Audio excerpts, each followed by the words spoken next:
again. Happy Juneteenth, everybody. Welcome to Freedom Plaza, the home of the Freedom Suits Memorial. We're here for its official unveiling. My name is Paul Venker, and I'm chair of the Freedom Suits Memorial Steering Committee. And for the last 7 years, it has been the steering committee's honor and privilege to help Judge David Mason turn his dream of honoring the Freedom Suits plaintiffs and the lawyers and judges who helped them make this memorial a reality. The memorial is at the intersection of Judge Mason's relentless pursuit of his dream and the artistic genius of nationally renowned artist Preston Jackson. We have a great array of speakers who will make clear to you the power and significance of this iconic memorial. But before that, we're going to ask Archbishop Mitchell Rozanski to say the opening prayer.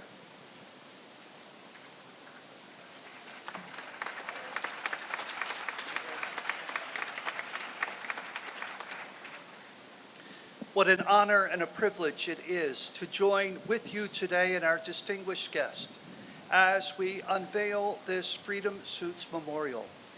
A reminder to us of a painful history, but also of the courage of men and women whose hearts stirred with freedom. Let us pray. God of all times and seasons, we thank you for the opportunity that we have this day to honor those courageous men and women who came before us, who sought freedom in their lives, which was their human dignity, who sought to live fully in your image in which you created us. We thank you, Lord, for all of the progress that has been made, and we ask, Lord, for the progress that we still need to make, to be blessed by you and inspired by you. May we who gather here on this day, at this momentous occasion, always honor those who have gone before us, who have given us such good example, who teach us to live as brothers and sisters, and who inspire us to be our best selves, as they too, in their time, despite all obstacles, were their best selves and look forward to living in true freedom. We pray this, Lord, in your great name, for you are God of all the ages, who stir our hearts to courage and who move us to live as brothers and sisters in you. Amen. Amen. As I said, we have a good array of presenters for you today. And so first will be Congressional Representative Cori Bush. I'm sure you all know Cori Bush, who represents Missouri's 1st Congressional District. And she's going to speak to you now about the Freedom Suits Memorial.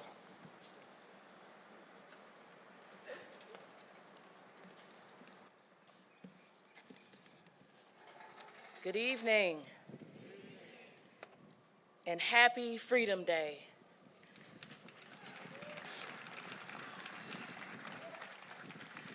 I feel so honored to be here with all of you, not just to commemorate this Juneteenth weekend, but also to witness and to celebrate the incredible work of artist Preston Jackson with the support of the amazing St. Louis Freedom Suits Memorial Foundation.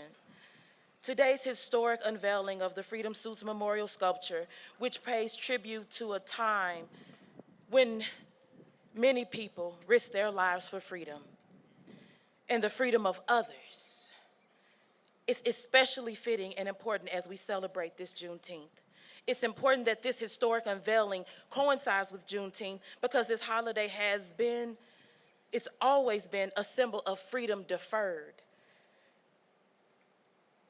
While in January 1863, the Emancipation Proclamation promised to free enslaved Black people in some states, the news of this emancipation did not reach much of the country, and enforcement was slow as we know it, and inconsistent through 1865. So we know the celebrations that began with Juneteenth, enslaved people and their descendants focused on the promise of freedom from slavery, freedom from bondage, and white supremacy, that freedom from white supremacy. Unfortunately, we know that dream has yet to be realized because the vestiges of slavery continue to deny us reparations, liberation, and freedom. That's why, as your Congresswoman, I'm making the work of saving, protecting, and cherishing Black lives central to everything that my office does. Racial justice is at the heart of everything that we do. Every piece of the 26 pieces of legislation that we've passed in Congress in just over 1 year, St. Louis, every single one has been written with the goal of advancing racial justice, advancing justice for all communities, including and especially Black communities like ours. So it is in that spirit of knowing all the work ahead that we must approach special moments like this one, when our community comes together, to ensure that we never forget our history. That is why it's my honor as your St. Louis Congresswoman to enter into the congressional record these remarks that commemorate the history that our country is making by coming together today. The congressional record is the official record of the proceedings and debates of the United States Congress, authorized for publication by Chapter 9 of the Title 44 of the United States Code. By submitting these remarks into the record, we are ensuring that this historic moment is registered into the official record of our United States Congress forevermore.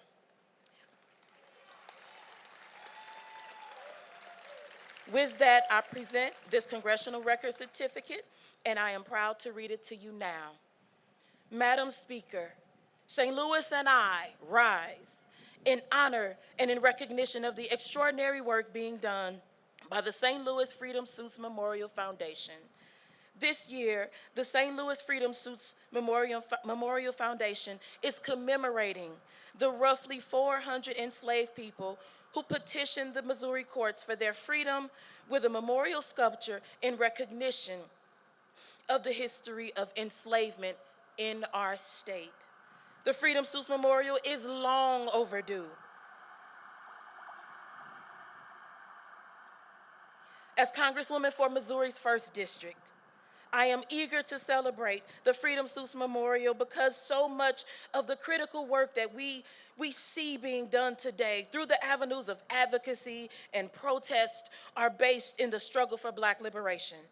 So I celebrate this occasion with full reverence of its solemn and deeply painful history. The memorial will serve as a beautiful reminder of our relentless pursuit of justice, as well as the violence of white supremacy in our country. May the memory of Dred Scott and Harriet Scott, along with each and every precious life who fought for their inalienable right to freedom, be honored and remembered with this monument. Thank you to the St. Louis Freedom Suits Memorial Foundation for choosing to highlight such a critical piece of St. Louis history. Thank you. Thank you, Representative Bush. Our next speaker is State Senator Stephen Roberts. He represents the 5th Senatorial District, and he is the Minority Caucus Whip. And he has shepherded a resolution in the state Senate, but he also has comments he would like to make about the Freedom Suits Memorial. Senator Roberts.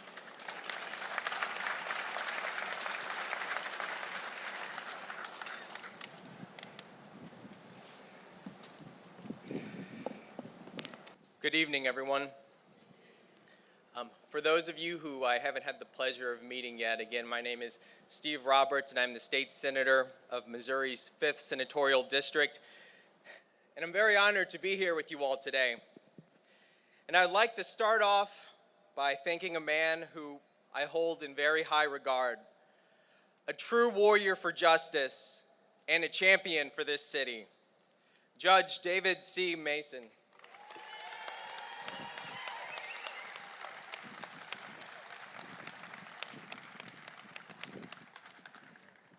Judge, it was your vision and tireless efforts that made this whole event possible, and I could not be more proud and more thankful to share the moment with you. Thank you.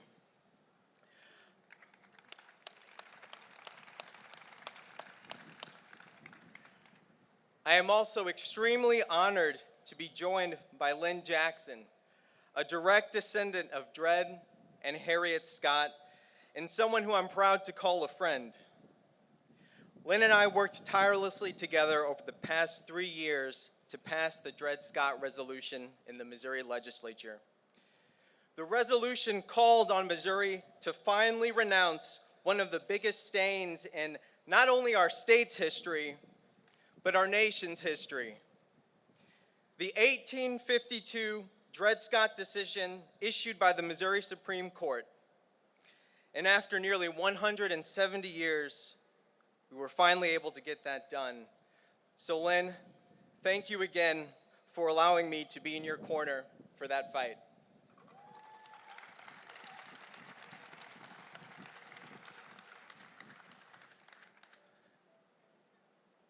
Today is about recognizing our history, the good and the bad, of events that happened generations ago by people who are long gone from this mortal life. Yet, this is a history of utmost importance for helping us establish who we are as people.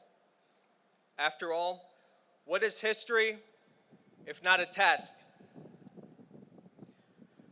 The hundreds of courageous slaves and lawyers memorialized here at this spot, slaves like Dred and Harriet Scott, did so much more than file lawsuits for their freedom. These men and women became part of the most pivotal test of our nation's history, a test that sought to answer a question that had been asked and debated since our founding. What kind of country do we want to be? And it was here in St. Louis where the great American experiment would first be confronted with its toughest challenge. What would eventually come to pass is a history of Black America, a history of struggle, a struggle that would see the march from Selma to Montgomery, Dr. King and John Lewis, and Bloody Sunday.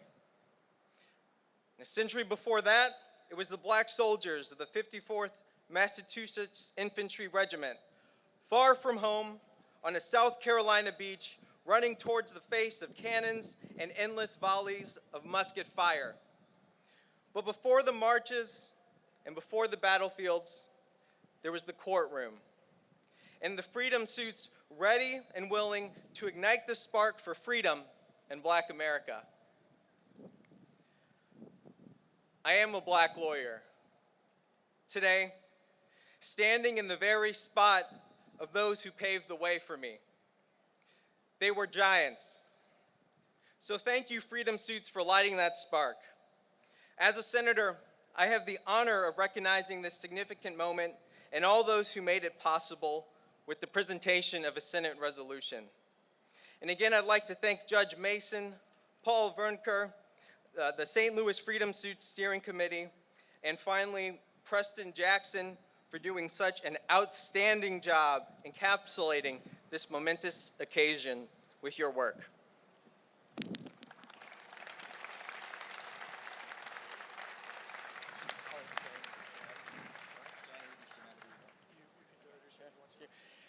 And today we have one of my dear colleagues and friends, Representative Shamed Dogan, with us as well. He's going to be presenting a companion resolution that was passed through the House.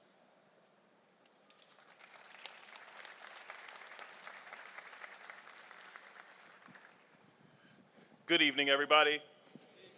I will be really brief. I did not have prepared remarks, but I just want to thank everybody for coming here to participate in this great dedication.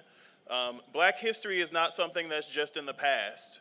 We are Black history today. The unveiling of this monument is making critical new Black history. And we have Black history, of course, sitting up here on this stage with us. And so it's our responsibility, but particularly the young folks out there, to make sure that we carry on in the spirit of Dred and Harriet Scott and of all those who filed those freedom suits to continue the struggle for freedom and equality in this day, because those battles might look very different than they did 150 years ago, but make no mistake, we have still not won. And so I'm here as a representative of St. Louis County because this is not just a St. Louis City struggle or fight. I'm here as a Republican because this is not just a Democrat or Republican fight. This is a fight for all of us to make a more perfect union. So thank you. Our next speaker, everybody knows. the Honorable Tashara Jones. There's no question that Mayor Jones is a trailblazer. This may be best demonstrated by her achievement of being elected as the first female mayor of the city of St. Louis in April 2021.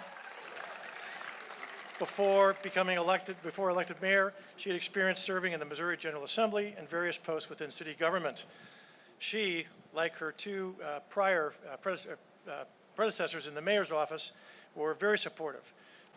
She's been very supportive of the Freedom Suits Memorial. As a matter of fact, she was our keynote speaker for the groundbreaking on July 28th, 2021. So I present to you Mayor Jones.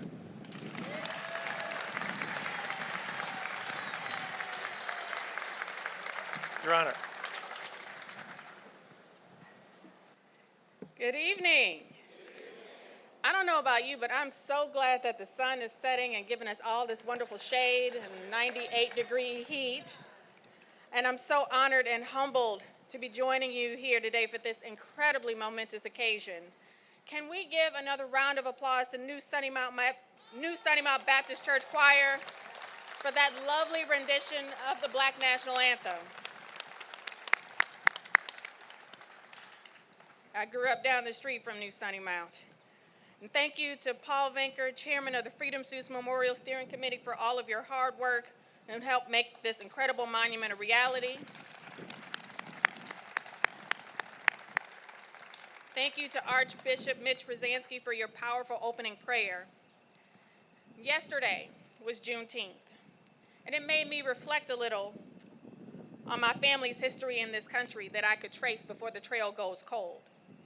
How my great-great-grandfather, Spencer Nash, was born in Missouri in 1835, a slave, who probably was sold down the Mississippi River to Louisiana, where my grandmother, Daisy, was born in 1905. Daisy subsequently returned to Missouri with my grandfather, Eddie, where they raised 13 children, of which my mother was the youngest. I wonder if Spencer, my great-great-grandfather, knew about the Freedom Suits then. I often wonder if he thought about suing for his own freedom or knew any plaintiffs who sued for theirs. Last time I spoke here for the fall groundbreaking, I emphasized the quiet role St. Louis has played in the fight for civil rights. As usual, we don't get the credit we deserve. But from the Freedom Suits to the Black Lives Matter movement, we have rightfully earned our place at the table of civil rights along with Selma, Birmingham, and Atlanta, to name a few.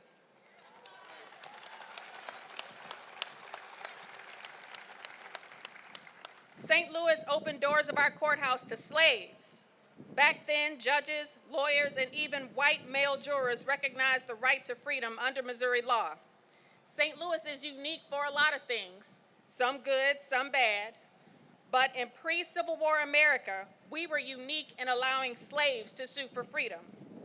Just as the Gateway Arch is a symbol of the gateway to the West, this stunning monument stands as a testament to fairness and how our courts served as a gateway to freedom for slaves.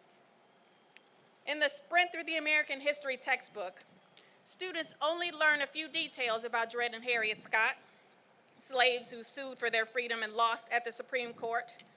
This devastating loss solidified slavery's grip on our nation and ultimately led to the Civil War, the deadliest conflict in American history, where blood spilled to resolve whether black people had any rights that the white man was bound to respect. Judge Taney also famously argued that enslaved Africans were not included when the Declaration of Independence declared that all men are created equal.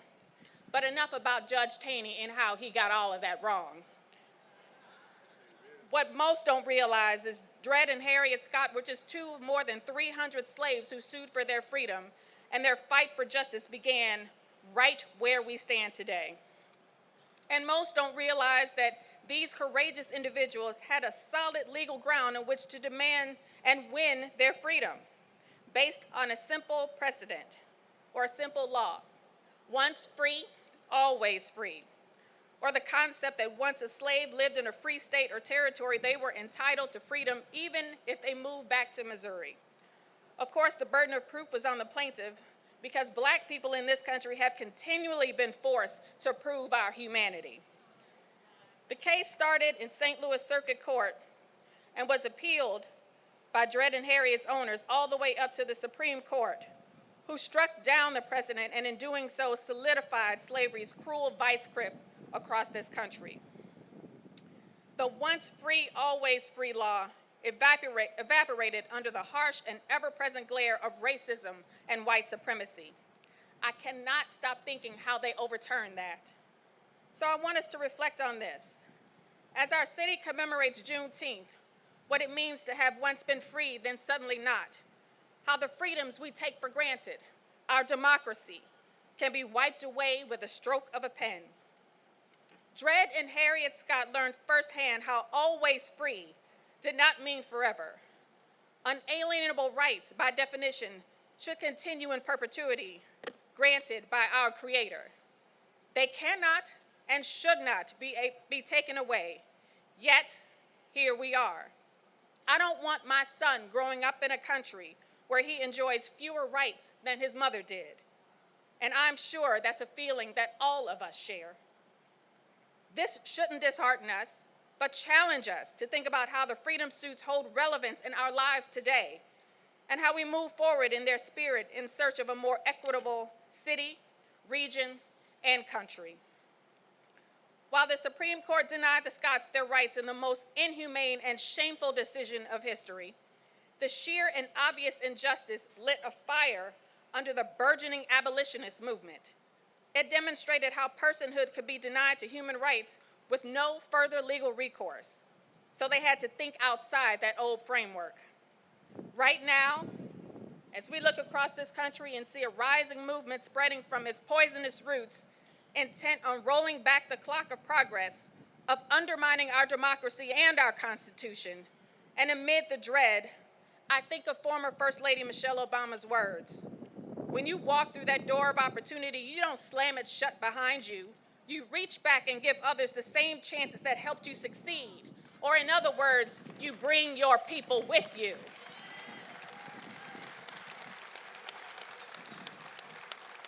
Because each one of us does not stand alone. Our shared prosperity is tied together. So let me ask you, who are your people? Who are you bringing with you? How are you bringing them with you? Whether you intend to or not, how will our struggles be immortalized? In the freedom suits lies a duality, the promise of justice tempered by the fragility of progress. But in the end, it is justice that prevailed, even if many plaintiffs did not see it in their lifetimes. It's not lost on me, both the great-great-granddaughter of a slave and the first Black woman mayor of St. Louis, that I am living a life that neither my ancestors nor their oppressors ever imagined. The vibrancy of Black culture, our resilience, our resistance as we commemorate Juneteenth weekend is a testament to how the freedom suits reverberate across history. While hatred and racism resurrect old grievances, we also see a new, vibrant, powerful movement of individuals coming together across racial lines, across identities, across faiths, to protect those same freedoms, led of course by those who launched a global movement right in our own backyard. So the freedom suits are a perfect representation of St. Louis, situated at the convergence of North and South, in a state that bucked the Confederacy but maintained slavery throughout the Civil War, only to abolish it weeks before the 13th Amendment was proposed in Congress. Our region incubated the movement for Black lives in a state that was aggressively opposed to it. This monument ties together the complex, messy, but powerful history of this incredible city. And its unveiling should remind us of who and what we fight for, even in the face of fear, adversity, and uncertainty. So thanks to the vision of Judge David C. Mason, the support of those in attendance with us today, the incredible skill of artist Preston Jackson, this memorial will be an indelible reminder, not just of our shared history, but of the spirit and bravery it takes to stare down adversity with hope and resilience, even in our darkest moments. Together, we celebrate a beautiful and moving work of art and a powerful statement of our commitment to justice and fairness under the law for all who seek it. and the promise to keep fighting to protect our freedoms, not just behalf of ourselves, but for future generations. Now, I'd like to introduce you to Lynn Jackson, a descendant of Dred and Harriet Scott, to share her remarks. Thank you and God bless.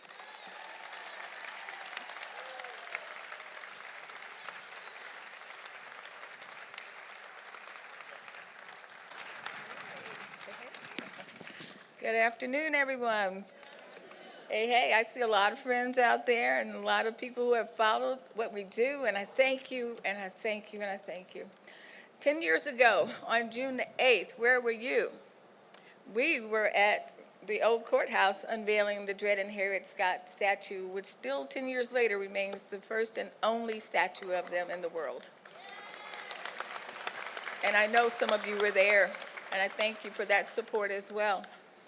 Today couldn't be a better day for us to commemorate this wonderful monument, which actually brings those other enslaved people who had the bold tenacity and strength of character to come out from behind the shadows and say, this far and no further. I can't do this anymore. And I know it's risky. I know it's going to be a hardship. I don't know what's going to happen, but we have to do something.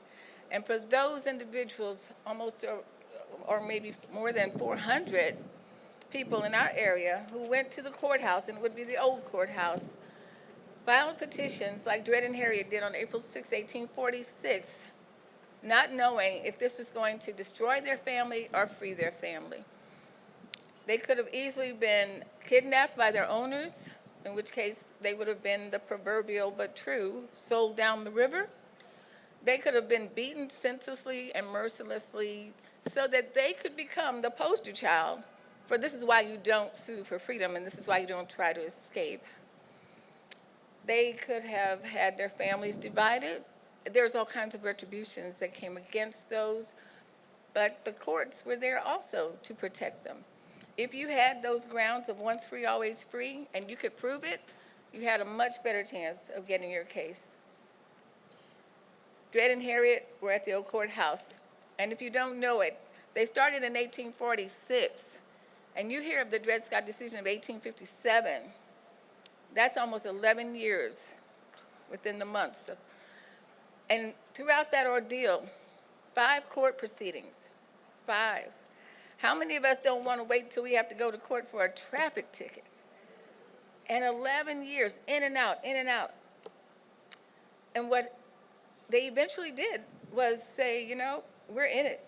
And it's no more just about us 4 and no more. It is about the nation. By the time the Dred Scott case got to the U.S. Supreme Court, it was in the paper. It was being buzzed about in Congress and in the Senate. It was being buzzed about around the nation. And yet the name Dred Scott was attached to his case because he filed it. And also Harriet Scott filed her own separate case, for those who don't know that. So they had 2 cases going through the court at the same time. There were many abolitionists who helped them along the way. In fact, the Blow family, who had originally owned them, the children were not slave owners. They were abolitionists. And the children of the Blow family did everything from helping them secure lawyers, pay for lawyers, find judges. In fact, the sheriff's department played a big role in this. Did you know that? You did not know that. Well, Sheriff LeBaum and his brother, Charles and Francis, one was a sheriff and one was a lawyer. They were very much in the Scots' corner because throughout the time, you know, you could be impounded, so to speak, as property and have to go to jail, which they did, as all of them were at some point in time, more than likely. Also, it was for their protection, so they wouldn't be kidnapped. Dred and Harriet actually hid their daughters away so they wouldn't be sold by the madam, I call her, down the street here, not far from Lynch Street, not far from Bush Stadium. And yet, Dred says in the newspaper article of 1857 of June 27th, after they were freed, not by the courts, that he could have called his daughters back at any time. So I know they were right here in the city, and I'm working on where that was. That's a mystery case that I hope to solve. But the point is that the girls were so young, and one was born weeks before they filed, so her first 11 years was lived in fear. And just like their family, all these others need to be recognized. And I'm so happy to see that because You know, I feel a little bad sometimes when people with Dred Scott, Dred Scott. Yes, indeed, because he, in his case, the difference is he went past the Missouri Supreme Court, even though they shut him down. And he ended up at the U.S. Supreme Court because of one of our lawyers, Roswell Field. The Field House, right here at, I think it's 64 South Broadway. His son was Eugene Field, the famous child poet, but the father, Roswell Field, took Dred Scott's case and said, I think we can fix this if we go to the federal level. So he put that in the federal courts, and that's when things really got heated. However, back in St. Louis, I want to be clear and make you know this, that a jury of 12 white men gave Dred and Harriet their freedom in the second court case, because the first one was a mistrial. And they did that because it was the law, and it was the right thing to do. But of course, the owner, she appealed. So we have all of these aspects of how people lived through this, and yet today we get to find out more about them. And I know all of them can't be on this monument, but I hope that St. Louis gets to know each and every one of the people that sued. I remember in 2003, there was an exhibit about these suits that came out, and our family got actually a private showing because we weren't able to be there on the day that they did it. And the lady who found them, I hope she's around, I believe her last name was Conley, not Lois, but another lady. And she actually found these documents in this courthouse. So we need to ask ourselves, will you ever be on a monument? Will you ever have someone say, do you know what she did? Do you know what he did? Because we all need to do something. And if we can't recognize how much they got done without cell phones, television, and jets and cars, and okay, we can do our part, and we need to do that. And I think we're all beginning to see what that part might be. So I thank you for being here today and hearing this. Do think about the sacrifices and the difficulties, and think about how you can be a better person and carry this story forward with us. Thank you. Well, the program says I'm the next speaker. As I told you before, I'm Paul Venker. I'm senior counsel at Baker, Sturkey, Cowden, and Rice here in St. Louis. And I got to tell you, the law firm has been very supportive of my work on this committee. It's hard to believe it's been 7 years. Sometimes it seems like it was going by fast, other times not so much.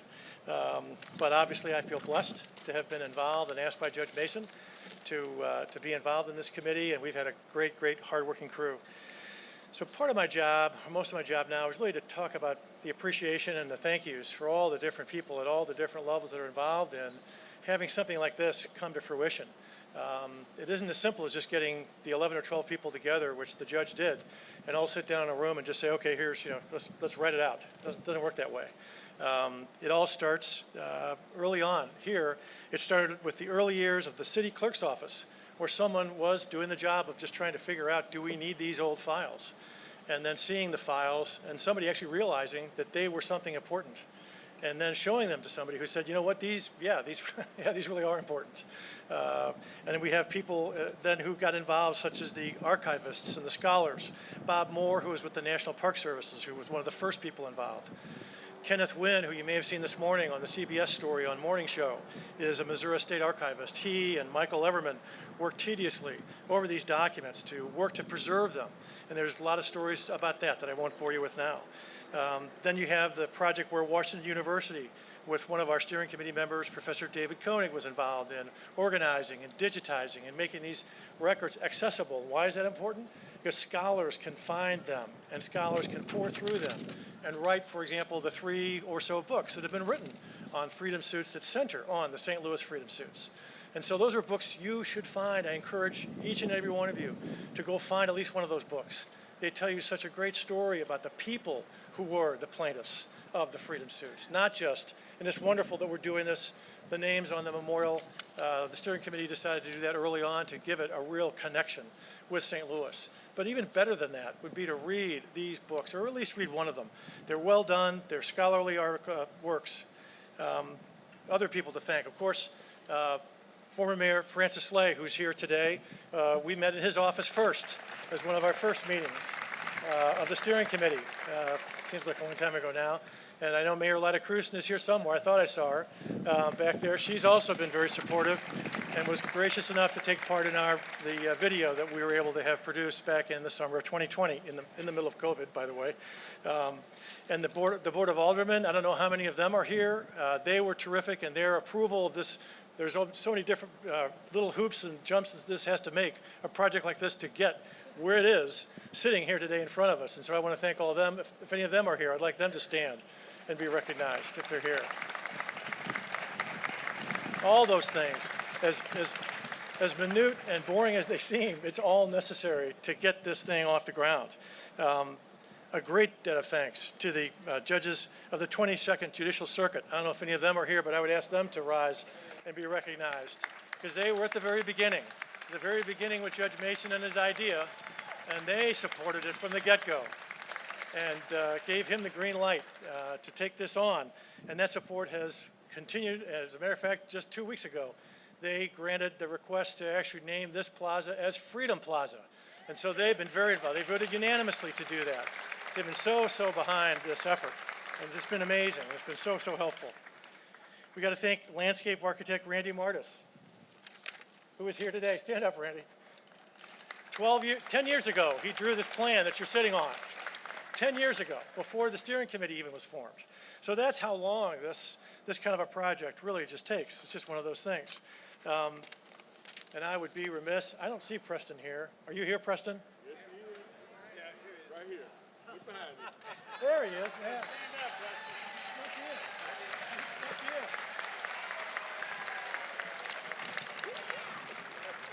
Tell you what, someone who absolutely must be acknowledged and praised today is Preston Jackson, the amazing artist of the Freedom Suits Memorial Sculpture, which he now calls Freedom's Home. So that's the name of the sculpture, Freedom's Home. Preston is a true Renaissance man. He does so many different things in addition to what we see here. But he has shown us how his artistic genius and stellar craftsman are matched only by his powerful and vivid storytelling. I predict that Freedom's Home will be studied by art students and history students alike for years to come. It will become a standard field trip stop for grade schools and high schools in the St. Louis area and maybe even beyond. Thanks to all of you who donated. I know there's a lot of you here, big donors and sometimes maybe seemingly small, but you know what? You made this happen. All the donors made this happen, and this is now belongs to the city of St. Louis, and it'll be here for so long. But I got to say, our top 5 donors who donated, what right now is more than 33% of the whole, the total amount we've raised, are the Centene Foundation, Thompson & Coburn, the law firm of Thompson & Coburn, the law firm of Gray, Ritter & Graham, the law firm of Hush Blackwell, and Brian Cave, Leighton Paisner. So those people really dug in deep and really helped us get a good anchor to go forward. Also have to give a shout out to Ed Herman of Brown & Crouppen, who enabled Cool Fire Studios to make that remarkable Freedom Suits Memorial video I think so many of you have seen. I don't know if you have, but I encourage you to look it up. If you just type Freedom Suits or Freedom Suits Memorial on the internet, it'll come up. It's a great 13-minute video, very compelling. And the reason that was important is because as obvious to us sitting here today as to why this is important, there's so many people who you just try to tell them in a paragraph or two, talking to them, and it's not sinking in the same way. I don't know why. I can't really tell you why, but the fact is the video really made a difference. And it had a great cast, including Judge Mason as the anchor. And so clearly that's what it was all about, was getting him in front of all these people so they could understand the significance of this. A small shout out to Fire Captain Leon Whitener, who is back there somewhere, who's going to take the drape off the sculpture after Pastor Anthony Riley of Central Baptist Church blesses it. Thanks to the courthouse staff for all of this today, setting up these chairs, all the logistics. This wouldn't have happened without them. It just wouldn't have happened. So thanks to them. And St. Louis University, you know what, they donated the chairs you're sitting on. So that was awesome. We were thinking, where are we going to get? We're going to get 200 chairs. And so that was a great thing. And I've got, and bear with me, I know this hopefully it doesn't seem tedious. These are such great contributors to all this, and that's the people on the Freedom Suits Memorial Steering Committee. We worked hard together so much since 2015 to make this a reality. The members are Adolphus Pruitt, president of the St. Louis City NAACP. I know Adolphus is here because I saw him. Let's stand up. There you go, man. And he was assisted by Shirley Brown. I don't know if Shirley is here. She's back there. There's Shirley. There she is. Danielle Carr. I know Danielle's here. Come on, Danielle. She's a former Mountain City Bar Association president. Jack Garvey, a retired judge from this circuit, couldn't be here today. Professor Emeritus David Koenig at Washington University couldn't be here today. He was great on all the history, the historical aspects of things. Jacob Long, I know Jacob's here, the Chief Communications Officer for this 22nd District Circuit. Great guy to get the word out. That's so much of what this is about, is getting the word out to people. We have to do that. David Mason is on this list, of course, just in order to say once again, Thomas Neal, who's a past president of the Lawyers Association of St. Louis. I know Tom's here somewhere. I don't see him right now, but he was a great asset along with everyone else. Of course, we know former Mayor Francis Slay was on it, and a great resource, terrific guy to have on the committee. Lynn Ann Vogel, Lynn Ann, come on. Past president, not only the Missouri Bar, but also BAMSL, terrific person, just terrific. And Frida Wheaton. I gave a promise, I'm going to break it right now. Diane, thank you for your help, your unconditional support, or this. I'm not sure how much I could have done this whole thing without her. So anyhow, so my ending comment, and I'll then introduce Judge Mason. My ending comment is, I'm kind of reminded of that old saying that you begin with the end in mind. And early on in this process, I wrote that our steering committee's core hope was that all who see the memorial are compelled to reflect upon how the least powerful among us courageously exercised what imperfect legal rights they were given to help initiate what can only be described as nation-altering change. And I have to tell you, seeing the memorial in person, I'm confident that it will be even more powerful than we hoped it would be in changing hearts and minds. Okay, for me, that's it. Now, for the man. Now, you may have noticed I didn't really say anything about Judge Mason all that time. Did I really much? Not too much. You probably thought I forgot to thank him, right? Nah, not quite so. He would be the one who deserves the biggest thanks of any of us, just for his perseverance. And I could talk a long time about Judge Mason's long and illustrious career, and I mean that seriously, from getting a scholarship to Washington University School of Law, to all his public service in the Missouri Attorney General's office, and serving as a judge in this circuit, to being nationally recognized as a trial advocacy coach with many winning law school teams. But our focus today is his labor of love for more than a decade, the Freedom Suits Memorial. When it comes to the Freedom Suits Memorial, the Honorable David C. Mason can only be described as a man on a mission. If the dictionary had a definition for a man on a mission, his picture would be there. He has been so devoted to this. I can't tell you everything he's done because I'm sure I don't know it all. He's done so much over so many years. The steering committee worked with him from 2015 to now, but well before 2015, he's playing with me now. Well before 2015, since about 2008, Judge has pretty much willed that this memorial was going to happen, period. And here we are. So I introduced to you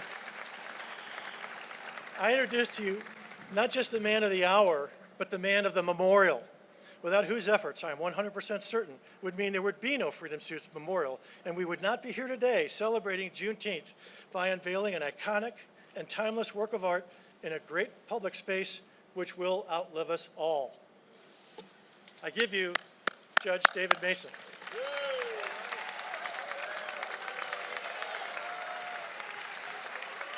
you got a boom, okay, good.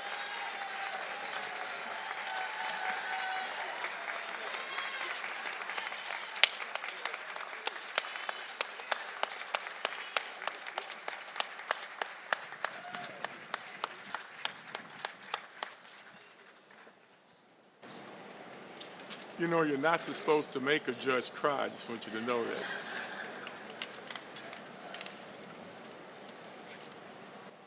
I want to first acknowledge a group of men and women who, right at the beginning, always wanted to make sure that they gave me any support that was needed. From day one, the judges of the 22nd Judicial Circuit made a unanimous statement that this monument must come into existence. And they gave me the free rein necessary to do the work that was going to require this. I would like if any of my past and present colleagues, you just wave your hand or stand up or something, because people need to know you're all here. And our presiding judge, our present presiding judge is back there now. Judge Stelzer, just stand up right quick there, okay? I know you don't like to stand up, but just stand up right quick. There we go. Thank you. Thank you. They have been unanimous, including the unanimous vote, that this plaza should be named Freedom Plaza. And the Board of Aldermen is in the process right now of legally solidifying the judge's position. And I also want to thank, obviously, the hard work done by the Freedom Suit Steering Committee, because I'm not allowed to raise money. So all of you are my friends out there. You're lucky. You didn't have to, I didn't show up in your office, because I'd have gotten more out of you. But I also want to thank, I have this assistant who is artist, organizer, scheduler, writer. I don't know how many different titles she could be given. Friend is definitely one of them. But she has worked hard with me every step of the way. Wendy, I know you're around here somewhere. Wendy Brennan? All right. I tell you what, every president of the United States had her as a top assistant. This nation wouldn't have any trouble becoming great again, because we'd be so great, people couldn't even write it down. And I also need to thank, to do this, you got to spend a lot of time at home doing a lot of work on computers, particularly after cancer kind of cut off my leg, and I'm doing stuff even from my hospital room, and all the time that I've had to work in the evenings after I was done with court, writing and going places to get things done. And you can't do this unless you have rock solid support at home. It simply can't be done. I've had rock solid support at home. I have an incredible wife. I'm sorry, guys. I know you all think you got the best wife. Some of y'all are couples that I married. Y'all just gonna have to just sit back. Tanya, will you stand up? Tanya Allen Mason.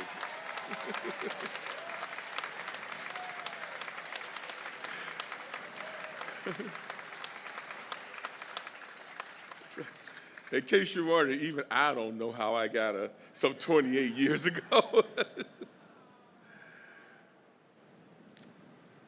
Freedom.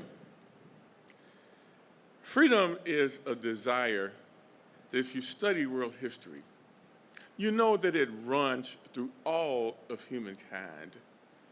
Any place in the world where freedom has been denied, you find that there are those who are fighting to get it. No less true than for the American slave, who would run, rebel, and sing and praise God in the private corners of the slave shack so the master wouldn't know it, and who filed these lawsuits when they heard that the law would allow it. Every open door, every parted bush, every treaded blade of grass that could lead to freedom, the slaves and my ancestors trod. I have an ancestor that my family talks about who literally swam across the Missouri River to escape. That is, thank you, her name was Marie, and generations of my family thereafter, the firstborn woman was named Marie. And I've got to tell you, when I looked through those files, I felt like I was hearing my ancestors talk to me, telling me, David, make them call our names. What we did meant something. And then I would look at the orders of the judges, and then the judges began to speak to me. Dave, you're a judge right now. You know what it's like. Let everybody know that we stood our ground when it came to the civil rights of those who came before us in these lawsuits. And then I saw the work of the lawyers who took these cases on for free. And then I couldn't see anything more than the verdicts, but I thought about the all-white male jurors who way more than 100 times said to the slave owner, sorry, this slave is free. The evidence, the truth says that. Truth is powerful. And we in St. Louis do well for ourselves to tell the world that look what we have been about, and to tell the world that we are not afraid to put up a monument that reminds us we have to do better every day. Every day. Some of you in this crowd are perhaps tourists. And I want everyone to just take a brief look around. Just tilt your head left to right. Because in case you were wondering, this is St. Louis. This is St. Louis.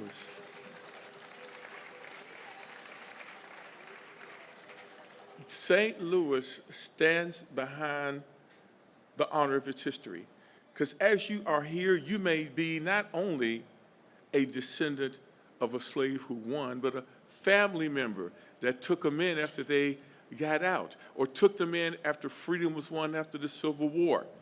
You may be a descendant of those who sat in the pews at Central Baptist Church, right next to Dred and Harriet Scott. You may be the descendants of some of the white men who said, you know, the law is what it is. You're free. You may be a descendant of the judges who said, look, the law is what it is, and I'm giving you, jury, my instructions that if this is proven, you must enter your verdict for that slave. I don't care what you might think of him. And because of the fact that we share a descendancy of everything that went on in our courts, we can be truly happy today. This is a celebration. It's a Juneteenth celebration. All right. And I just want you to know,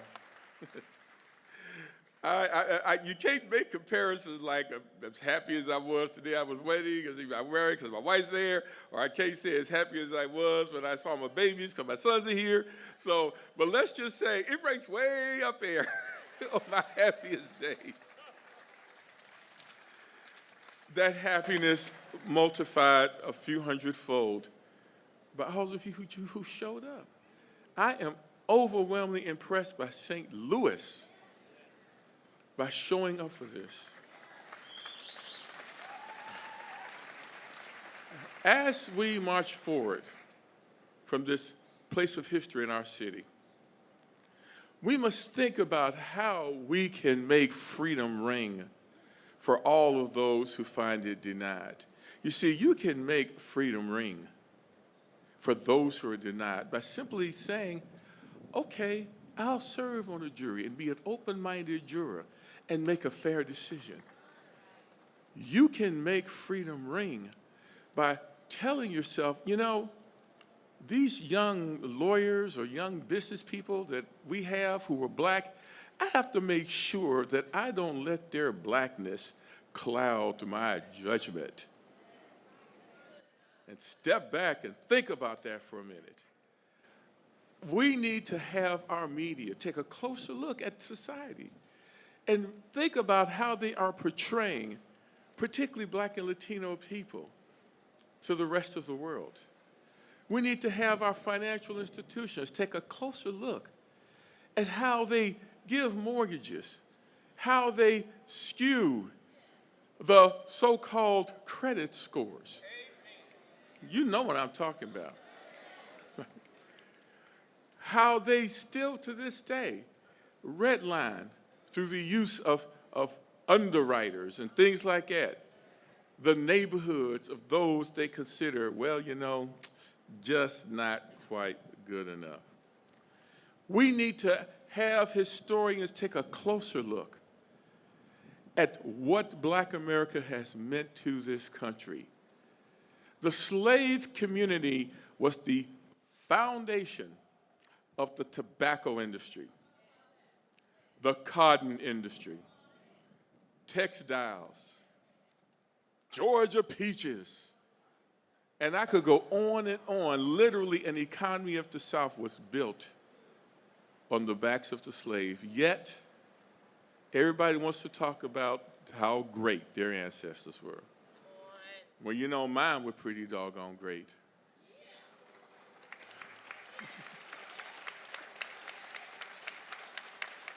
Before the Civil War began, there was a gin up to that war by those who were trying to protect the moneyed interest that was being foundational on slavery.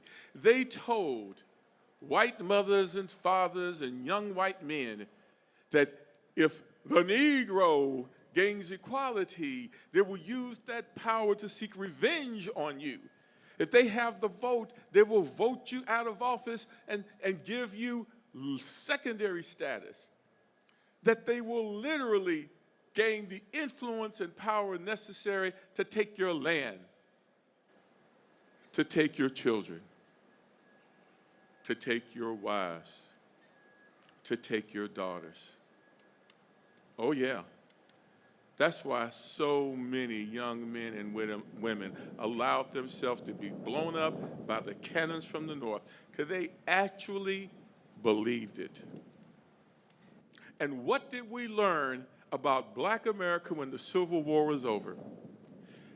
This nation, and I dare say this world, has never known a more forgiving, loyal people than the Black people who were slaves and slave descendants, because we stayed here and worked with you through every war and every strife, every depression, recession, you name it. We worked with you to strengthen this country. We only ask that you take just a closer look and acknowledge that. Not much more than that. So let this memorial, as you walk by it, on your way to court, jury duty, you're driving by, remind you that freedom requires all of us to take a closer look at each other.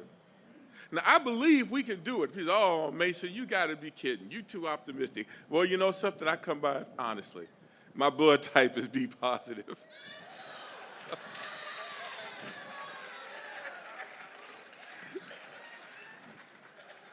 But take a closer look. The person that, you see online in front of you, paying for their food with government assistance. That isn't necessarily somebody who's cheating, probably isn't. Somebody who wishes they didn't have to and is very much embarrassed. Take a closer look. And if they're having a little trouble making something and you got tons of money in your wallet, go ahead and just pay for it. Take a closer look at our homeless and ask yourself, do we just need to just walk over them and kick them aside? Or do we need to, as a city, try to find a way to turn homelessness into homefulness?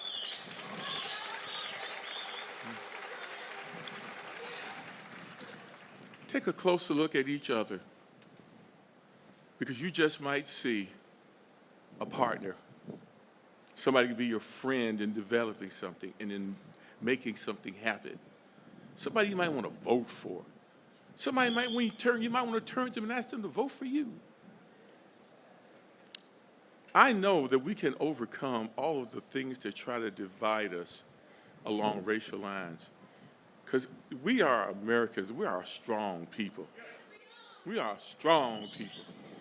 We can overcome the images that go on television that try to give us false messages. We can overcome the people who use the internet to spread lies about us. We can overcome those who try to manipulate our differences for their own political gain.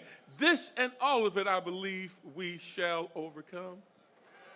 because I believe we shall overcome someday.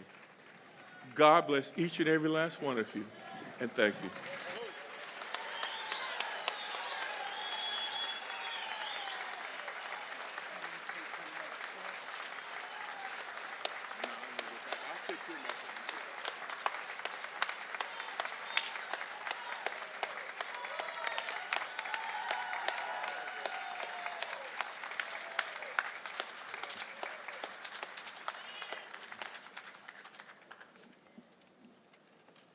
Thank you, Your Honor.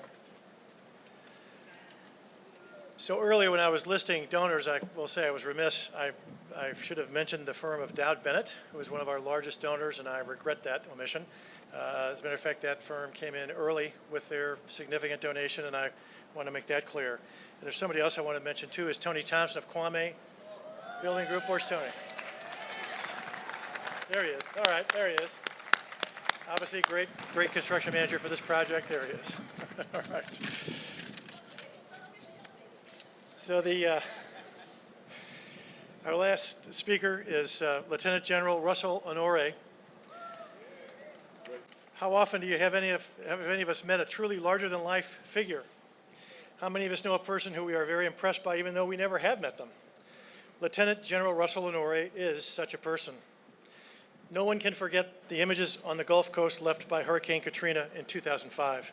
When it seemed that desperation and chaos were taking over the city of New Orleans, one man stepped in to take charge and restore order and hope, General Russell L. Honore. You may recall that then New Orleans Mayor Ray Nagin called the general, and I quote, one John Wayne dude, quote. The general has become a go-to expert on multiple cable networks, including Fox News, MSNBC, and CNN, on emergency, disaster preparedness, and Hurricane Harvey, Irma, and Maria crisis management. He's authored more than one book, but you may recall Don't Get Stuck on Stupid, Leadership in Action, which is a highly praised work for meaningful solutions the General offers on many of our society's most pressing issues. General. God bless America. But I'll be damned if I didn't work 3 days on this damn speech and they took every good part of it. So I'm going to have to adapt and overcome. Happy Juneteenth.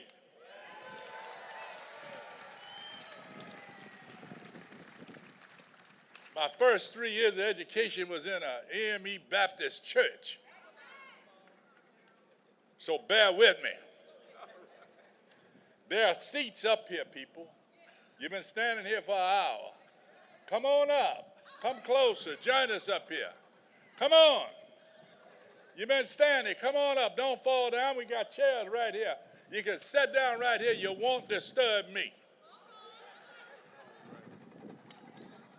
I want to give praise to the Archbishop for doing a good job on the weather today.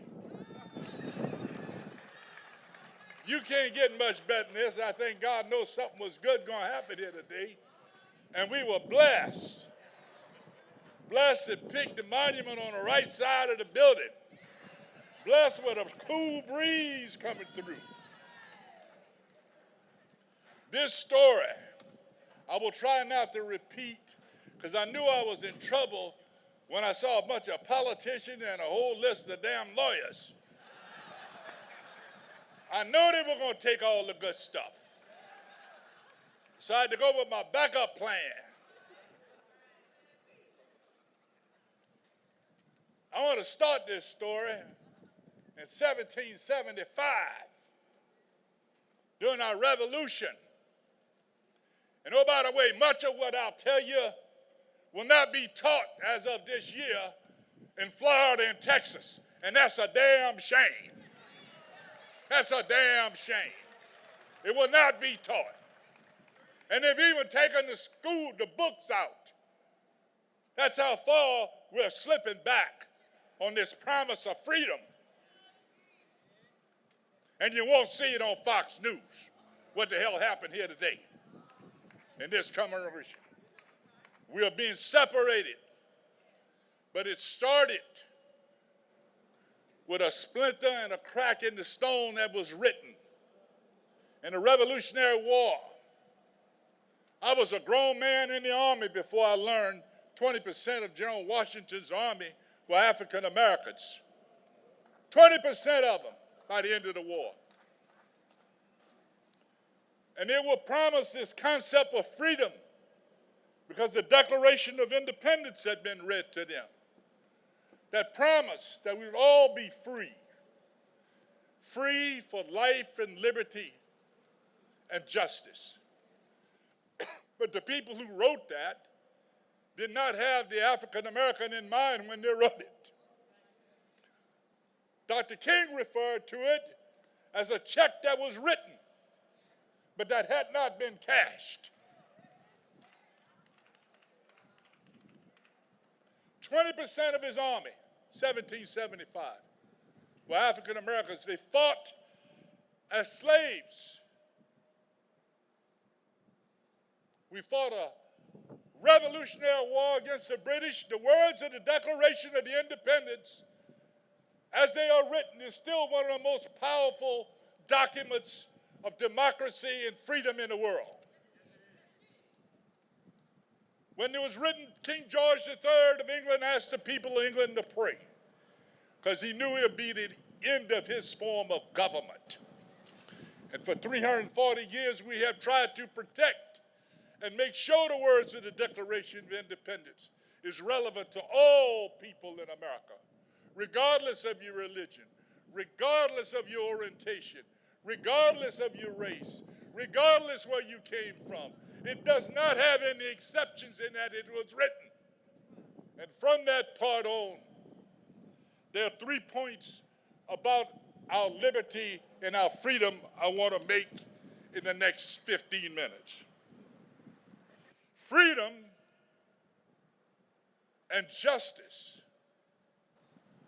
is an incomplete sentence unless you add equal rights, equity, and inclusion.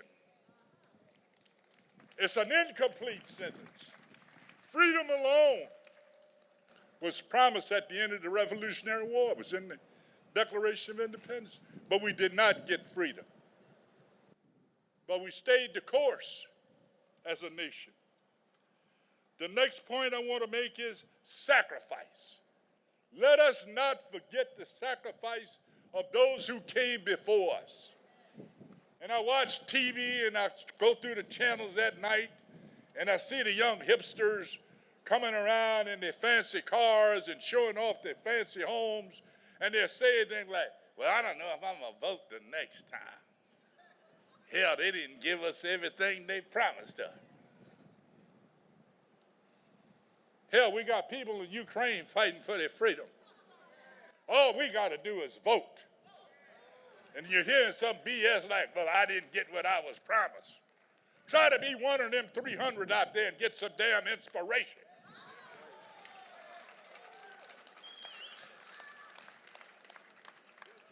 That you're disappointed. And you might vote the other way because you didn't get what you want. Our forefathers sacrificed. There was a time when they couldn't go in the back door. There was a time when they had to sit on the back of the bus. And then there was a time they couldn't drive the damn bus. And there was a time they couldn't manage the bus. But now is the time we can own the bus. But we still struggle. We fought 3 significant wars after the Revolutionary War. The Civil War was fought over slavery. Yet you can flip through the channels and see some idiot said, oh, it wasn't about slavery, it was about economics. Well, hell yeah, it was about economics. The economics of having slaves run your plantation. Hell yeah. And they repeat that story. I'm a descendant on the Destrehan plantation in St. Charles Parish. I'm a descendant. And that means something. And it means something when I see people trying to tell you don't believe what you see it or what you saw. They're trying to change the narrative. They're telling you that they don't want to feel uncomfortable talking about this, but it happened. And St. Louis is moving. I came here in the 1980s, and y'all have done some damn work in this town. You have transformed this place, and you've put another global marker, just like you did with the arch, that people will come here and pay recognition to. Courage. It takes courage to do what the 300 did. They get it done like everybody else. Not make the master mad. Can you imagine using that word, master? Can you imagine the Supreme Court when Dred Scott got there and the final decision was made and said, well, the Negro, they're not people. They don't have the intellect. They don't have the capacity. And they were not considered to be citizens. And this has been going on a couple hundred years already. And the Supreme Court, who's got cracks in this damn ceiling tonight, when we look at this concept of freedom and liberty and choice, it's being cracked again, just like it was before the Civil War. It's a crying shame to see what's happening, and they're doing it in plain damn daylight. We've been through this before. We've gone through this. We've plowed these roads before. But let me tell you something, America. We ain't going back.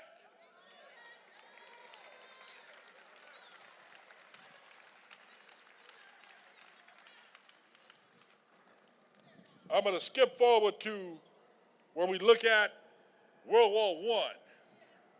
Oh, by the way, the Civil War, over 600,000 Americans lost. The most bloodiest war in the history of our nation that was fought to protect slavery. If you were from the South and from the North, it was to relieve the burden of slavery. Thank God, thank God, thank God. But it wasn't over, because after the Emancipation Proclamation,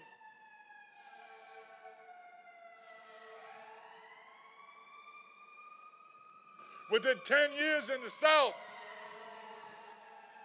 the White League started putting up monuments. And as you were putting the monument up here in the South, we are tearing them damn down, because they were put up for the wrong reason. We're renaming army posts that were named after Confederate generals, many of them themselves slave owners. And for 37 years, 3 months, and 3 days, I had to go by the front gate of those posts, knowing it was all named after a Confederate general who held my people in bondage and have fought a war that they couldn't be free. That wrong is being righted as we speak. We go from the Civil War to World War I. And the contributions, as the judge referred to, our people never stopped wanting to be on the team. We were mobilized and sent to Europe. And the Congress of the United States wrote a note to General Blackjack Pershing, who, oh, by the way, got his name because he commanded black troops. And his West Point friends call him Blackjack. What a damn notion. And they told General Pershing, don't let them Negroes fight. Because if they fight, they're going to want to come back and want their rights. And General Pershing went to the French army and said, I have a regiment here of infantry called the Harlem Hellfighters. And the French army said, yeah, we'll take them. Now those are they who said, I don't want to sacrifice. I'm not being treated fairly. Think about this. They fought World War I in French uniforms. How hurtful is that? They fought in French uniforms. And when they came from the war, they received one of the highest honors from the French army, the Croix de Guerre, for their bravery. Their band played throughout France, and introduced jazz to the people of France.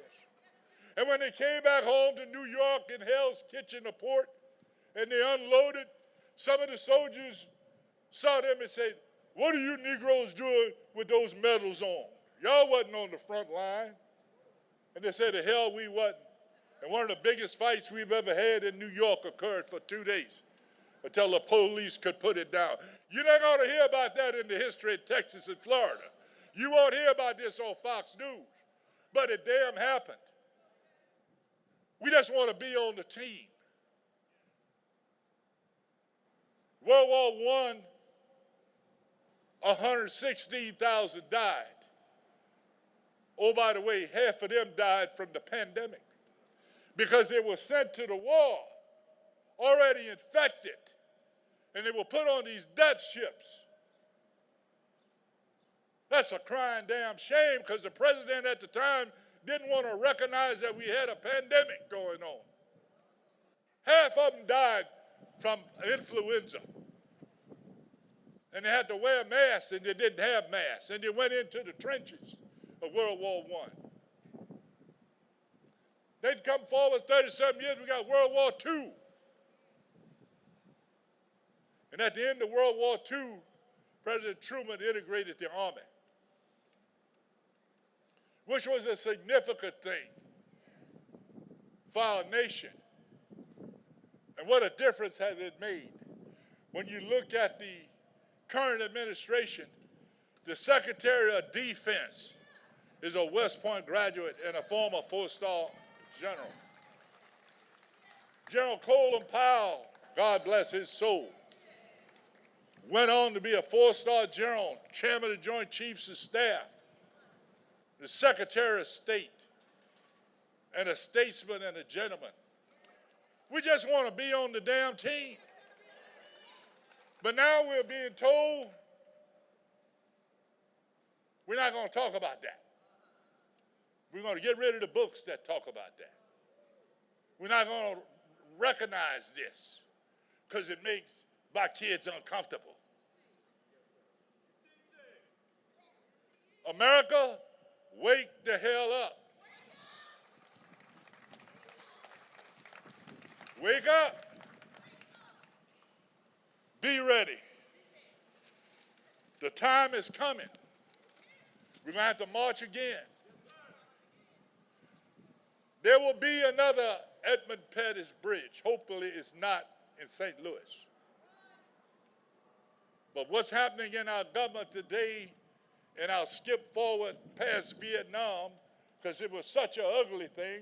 It happened in plain damn daylight where 3 former presidents got to dodge the damn war, but McNamara ordered 100,000 people mobilized. 40% of them were African Americans. How many of you ever knew that fact? 30% of the ground combat troops in Vietnam were African Americans. We were 11% of the population. How the hell did that happen in plain daylight?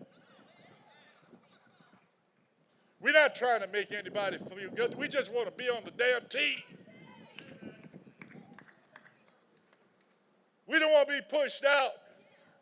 We're not looking for a handout. Yet today we got to take stock in closing of the following. We got a problem. Gun violence is rooted by young people that don't know how to read.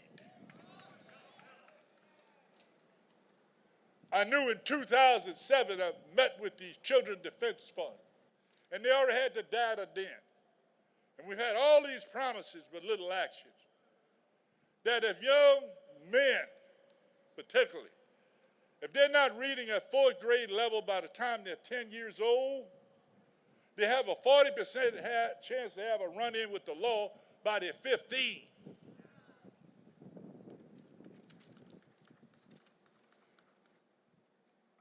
In some of our communities, less than 50% in our underserved communities are graduating from high school.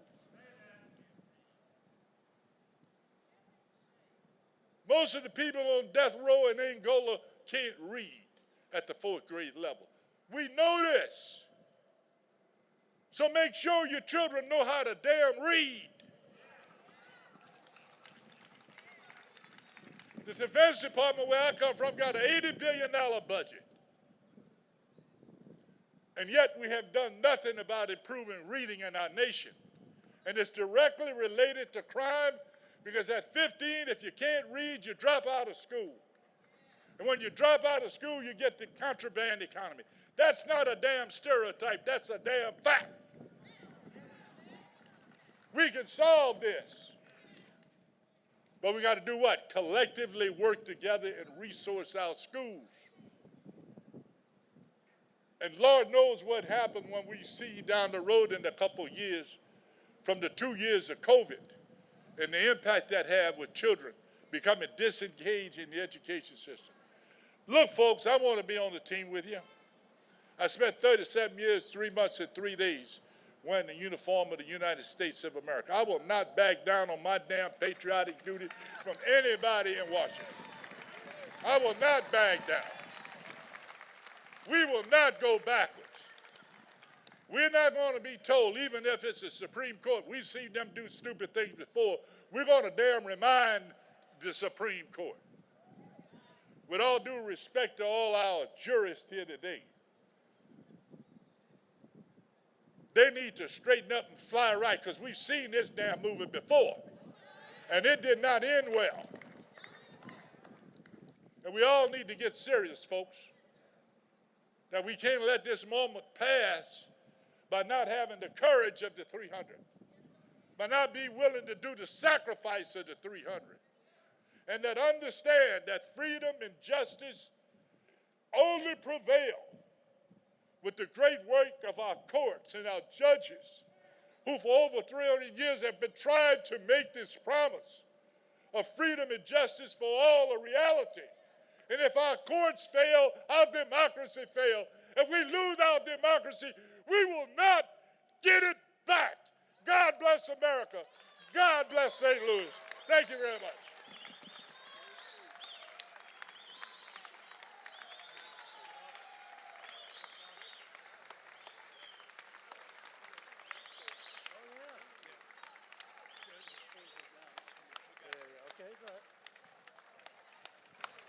Thank you, General.